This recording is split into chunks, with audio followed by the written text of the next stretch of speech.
जी जी माना कुछ पेमेंट खपे आहे माना ₹1,00,000 जी जी तव्हांखे सुबुह शाम जो ॾियूं 25 कट्टा खंड जा।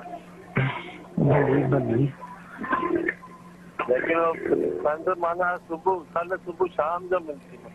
हाँ भली फोन कजो पोइ जंहिंमहिल मिले। हा बसि पोइ मूंखे पैसा हाणे मोकिलणा आहिनि।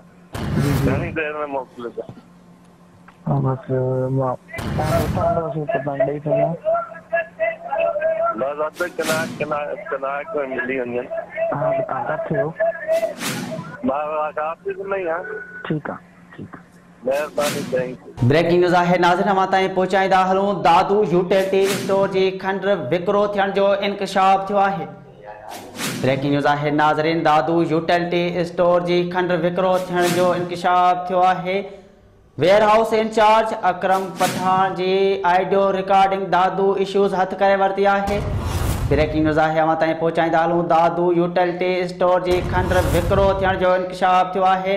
वेयर हाउस इंचार्ज अकरम पठान जी ऑडियो रिकॉर्डिंग दादू इश्यूज़ हथ करे वरिती आहे।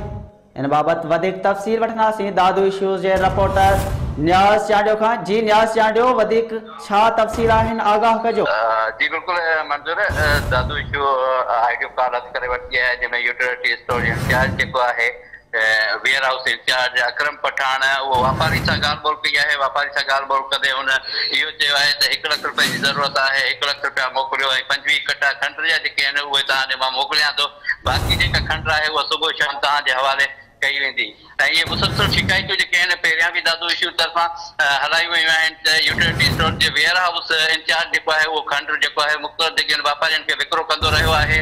ऐं हीअ सबूत जेके आहिनि ऑडियो कॉल जेके आहिनि दादू इशू अॼु हथ करे वरिता आहिनि जंहिंमें साफ़ ज़ाहिर आहे त अकरम पठान जेको आहे वेयर हाउस इंचार्ज उहो मुसलसल खंड विकिरो कंदो रहियो आहे। उहो वापारियुनि खे खंड विकिरो करे पियो ऐं जेका खंड असुल यूटिलिटी स्टोर खे फ़राहम करणी आहे ऐं ग़रीब माण्हुनि खे फ़राहम करणी आहे उहा उन्हनि खे न पई मिले।